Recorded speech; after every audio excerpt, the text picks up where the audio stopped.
Hello and congratulations for completing the emotional intelligence test. I hope you found it interesting. Don't worry if you found it frustrating. It's not about finding answers that completely represent where you're at. It's about choosing between some that won't necessarily always fit. That's part of the design of the test. What I want to do in this video is kind of whiz through those questions and answers, because that alone could really help give you some insights. If you're getting a really high score above 160, 170, then you could find it really useful to understand the areas that you could tweak. And if you're getting scores that are much lower than that, then hopefully you'll find this really, really interesting. But also in this video, I want to share with you the 3 or 4 questions which are so telling about our emotional intelligence. I have for the last 20 years been looking at how we feel, how we can change how we feel. And the great thing about emotional intelligence is that it can be developed. Unlike our intellectual intelligence that might be fixed at a certain level, we can learn how to relate to our emotions more effectively. We can learn how to analyze our emotions. We can learn to be attached from our emotions. We can learn how to allow our emotions fully.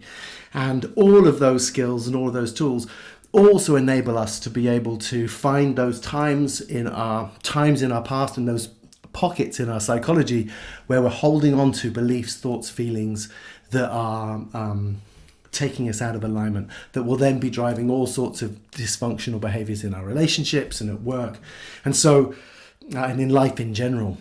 So our emotional intelligence is so important. It is the greatest predictor for success and happiness. We may, without emotional intelligence, be able to drive a kind of financial success model, but it's not one that will be making us happy. It's probably not one that's sustainable. So learning how to improve your emotional intelligence, improve how you communicate with people, staying peaceful in the face of adversity, staying calm in the face of conflict, understanding where other people's suffering is coming from, not taking things so personally, not needing other people to approve of us or to agree with our opinion, allowing us to flow more easily, allowing us to enjoy our life more beautifully. So yes, let's whiz through these questions, give you some answers, and also, yes, talk about those really, really important elements that I think you might find fascinating. So some of these are pretty self-explanatory. I'm just looking at these on my screen here now. So the first question: when things are challenging, disappointing, or frustrating, do you allow your emotions fully? There's just 3 options there. And what you're looking for is yes. That's the one you want to be ticking. Yes, I allow my emotions fully. Not necessarily getting caught up in identifying with them, not necessarily believing they're anything to do with you. Being able to create complete space for them, allow yourself to feel all of your upsets and your frustrations, allow them to move through you, and then get on with your day. Trying to control them, suppress them, avoid vulnerability, this all forms of rigidity and a suppressed reality where we have tension. It impacts our body. We're more likely to have a drink or need to distract ourselves. So if we can allow our emotions fully, we're generally going to have a healthier relationship to ourselves and to life in general. Question number 2: when I'm upset or hurt, I remain calm. And so obviously, the ultimate answer there is always. Now, emotional intelligence is not about never being angry, never being upset, but it is about returning to our peace more and rapidly. And it is possible to be incredibly upset, incredibly hurt, incredibly angry, and also remain calm.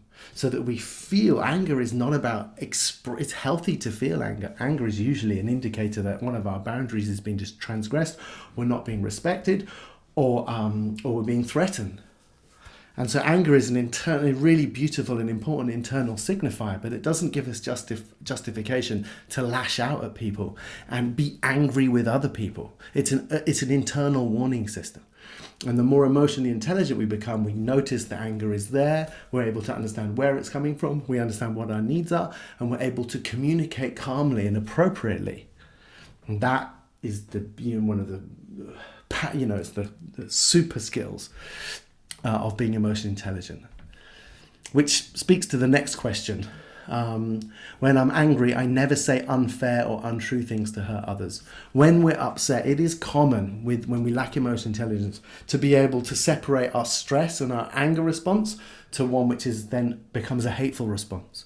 We see the other person as a threat and we therefore want to tear them down and attack them. Now, often in conflict, the truth can be painful enough, and having the courage to share the truth is really important, and so that we don't hold back because it's going to break someone's heart. We have enough faith in ourselves and faith in other people to be able to share the truth to them, and that can hurt enough. But this question speaks to, when you're hurt and angry, do you go to a vengeful place where you say things that aren't even true to hurt people? It's common, but it's really destructive for yourself. It causes a lot of trouble in relationships. It can completely ruin your career at work. And it's really important to get control of that. Next question. In disagreement, it is important for me to defend my position so people will see my point of view. This is an understandable position, but it's not the ideal answer. What we're looking for here is I don't need people to agree with me. Emotional intelligence is having enough self-confidence, enough self-love, where we don't need to force our opinions on other people, and we do not need other people to approve us. We do not need other people to approve of our opinions. This is not the same thing as not standing up to right and justice. That's not what I'm talking about. What I'm talking about is when we lack emotional intelligence and we have insecurity, then we really want to be thought of as well. We really want people to think in the way that we think. We really want people to know that our thinking is good and okay. And so it's frustrating for us when that isn't happening, and so our urgency and our need to defend our position, it shows a lack of emotional security and intelligence. Next question. I find it easy to say no to people. This question speaks to boundaries. When we have emotional intelligence, we know what our needs are. We have enough confidence to ask for them to be met. We are able to be clear about what we do want to do and what we don't want to do. And we have enough courage to be open and honest about that. This is about unapologetic authenticity, and it will transform your life. The ability to say no peacefully, not apologetically, which then makes everyone think that you're doing something wrong and they resent your decision, but unapologetically being really clear about what you are and what you are not comfortable doing. It means people trust you. It means you begin to trust yourself, and it makes you safe in relationship. It makes you safe as a leader, and it's incredibly important when you're working within a team to be clear about these things. It can bring accountability and credibility and impeccability with our word into every situation. It's pure gold dust. If you get nothing from this alone, then learning to develop your boundaries and your ability to say no is one of the absolute central cornerstones of living a more emotionally intelligent life. Next question. I am at peace and on good terms with my parents, including if they are now deceased. So this is a therapeutic inquiry into your relationship with yourself. When we are still angry and frustrated and disappointed, heartbroken, or any number of different negative feelings that we may be holding about our parents, invariably that means we are also holding onto feelings of wounding and damage and victimology. And these feelings, they may well be justified. You may well have been massively let down, but it's when by holding on to these feelings that we then hold on to these feelings of inadequacy and doubt about ourselves, and it causes all sorts of trouble in our relationship. And so the key to freedom, the key to the high level of emotional intelligence is getting to a place where we can see the beauty in ourselves because of what we've experienced, where we see every part of what's occurred in our life as being key to who we are. And whilst it may have been hard, and whilst people may have not been behaving in the best way possible, we still choose that because that's how we choose ourselves. And once we choose ourselves, we start to see the beauty in all the challenges we've experienced, and we can start to feel an extraordinary love for everyone that's played a part in that. And your parents, your carers are the primary place of that. And so it's getting to that place where, even though they may well be challenged, that you see the perfection in them and you would not change them if you could. So the next question is about, the next two questions are looking at any addictions you may be operating with. Basically, when we are emotionally intelligent and our life is aligned with self-love, then who we are and how we're being are very closely connected. But in life, if we're disconnected from ourselves and we're not being authentic and we're not having the emotional intelligence to know who we are and to have the courage to build a life that reflects who we are, then the bigger the gap between who we really are and how our life is, this is where addictions come in. Whether you're drinking, whether you're taking drugs, whether you're scrolling like crazy at night, whether you're filling your time up. One of the most common addictions in the world is actually busyness. And so those next two questions, whether it's about whether you're taking drugs or alcohol, or if you have other habits that are healthy, or whether you're someone who's always on the go or using TV or social media to distract yourself. Getting present, really being in the present, is when actually all of our emotions surface, and so many people are running away from those feelings. But those feelings, if felt, actually help us remember who we are. They remind us of what we truly want, and the frustration or the boredom or the annoyance that we might feel in that moment, instead of anesthetizing it with a drink or distracting ourselves away from that feeling will lead us to the motivation to create change in our lives. So addictions are a really interesting and important indicator of our level of emotional connection and intelligence. This question: I believe it best not to look at past painful or unhappy memories and instead just focus on being happy today. And this is a very common belief in the world, but what you're looking for there is I disagree. Unfortunately, our unresolved unhappiness gets clogged in our system, and it is only by going on a journey to detox our emotional frustrations, our resentments, our sadnesses, our disappointments. It is by systematically learning how to find those parts of ourselves, put those to rest, bring it back to peace, clearing those emotions out of ourselves, that we begin to feel free and happy and joyful in the present moment. Otherwise, it's like our storage system is just packed full of tension. Our body becomes rigid. We need to drink booze to, be able to be comfortable enough to socialize, or however it plays out. It really is about recognizing that this is not about opening up a can of worms. It's about really liberating yourself from negativity. And that can be done systematically and beautifully. And emotional intelligence training can show you how to do that in ways that are really liberating, enjoyable, and really effective. And so the next question speaks to this too. When I feel emotional, I make a habit out of analysing what is happening more deeply. Socrates said, a life unexamined is no life at all. And our ability to contemplate how we're feeling, to understand our emotions, to be able to analyse them without overly identifying with them, without wallowing in them, without being stuck in our victimology for 30 or 40 years, but being able to understand, how am I feeling? Why am I feeling? Where's this coming from? What insecurity am I bringing to this table? What insecurity is somebody else bringing to this table? Where is my boundary? What are my needs? Having a relationship with your internal world, having a relationship with your emotional world is the only way we can work out what the hell's going on. And so that's a really vital thing. So these next questions, which are scored out of 10, are fairly self-explanatory. It's the first one's super important.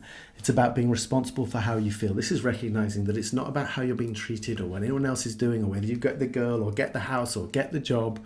It's understanding that how you feel is not to do with what's happening externally. It's to do with what you are doing internally, what you're thinking and feeling about what's happening. That's what determines how you feel.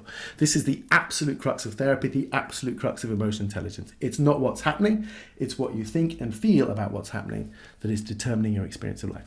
That is the most amazing news. That means you are actually in control of how you feel. And that's liberation. That is freedom. Next question. When people compliment me, I receive it fully and easily, believing it wholly. This is a really beautiful question, looking to see if you have any self-sabotage at play. In brief, when we're younger, if our needs aren't being met, we tell ourselves it's our fault. And therefore we have a part inside us that doesn't want to believe we're okay, doesn't want to believe we're good. So then when people compliment us or people give us a promotion at work, we feel like an imposter or we push away the compliment. This type of sabotage, I believe, is at play for everybody. The question is just to what degree it is at play. And this is a massive, massive topic, but that question is there to explore that. You'll want to work towards a place where you are accepting life, money, love compliments wholly, easily, believing that you're worth it and that you deserve it.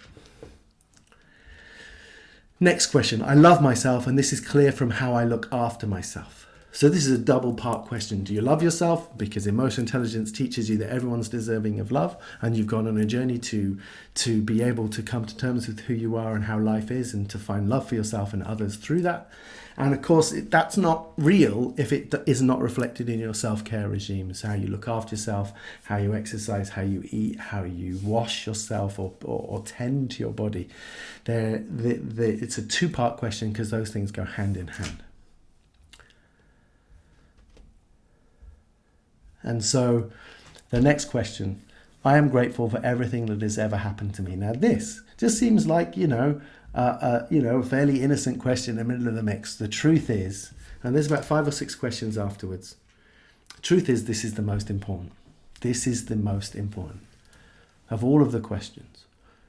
Because the most free, the most powerful, the most at peace person is someone who in the present moment is totally at peace with how life is.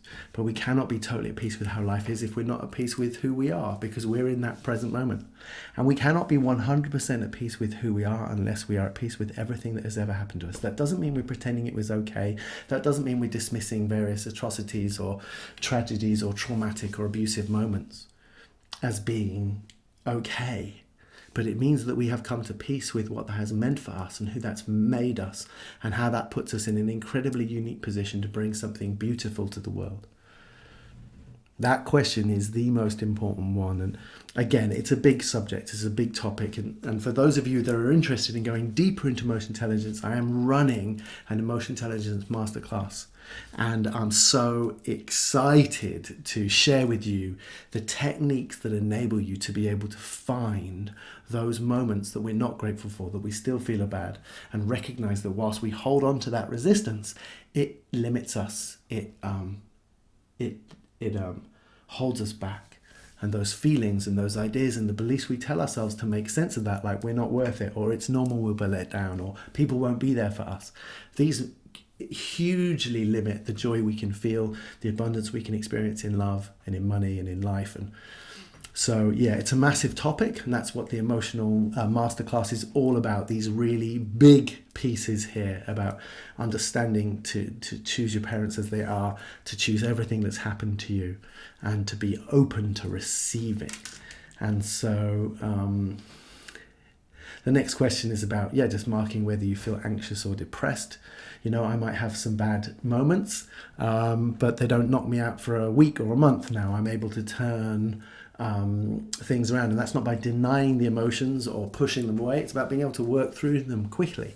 Same with stress. We will all experience stress from time to time, but do we remain in a high stress state, or can we return to peace practically? Next question. I find it easy asking people for help, and I believe people will be there for me. This really speaks again to our self-worth and to whether we were let down. And if we struggle to delegate, if we struggle to trust people will really be there for us, that usually is indicative that we have some unresolved emotions. That has an impact on our emotional availability, on our intelligence, and our peace. Next question. I don't always need to get it right, be perfect, or seem to be high achieving. This is obviously really important. Often when we have unresolved wounds, we're driven. Some people go a number of different ways. Some people don't try at all. Some people pretend they don't care. Other people, they become determined to prove to the world how perfect and brilliant they are. And in every area, they apply themselves and they push themselves.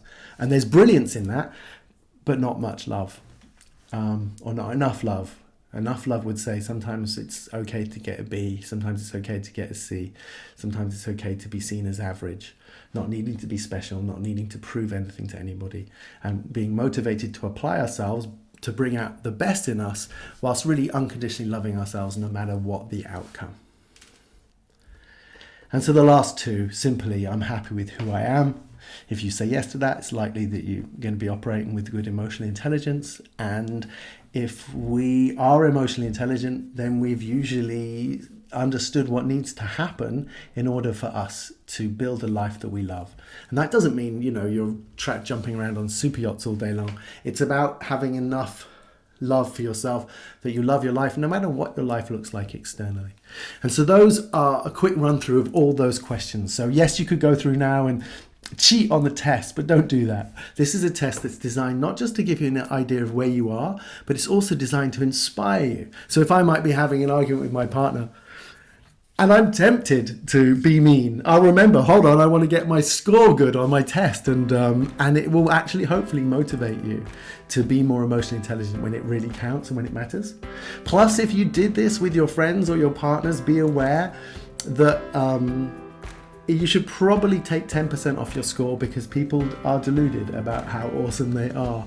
I mean, you are lovable and amazing, and I love you unconditionally, and it is highly likely that no matter, even if you're hard on yourself, that you are still inflating the truth in some of these answers. And so be aware that this test is an indicator of how honest we are with ourselves and where we really are at.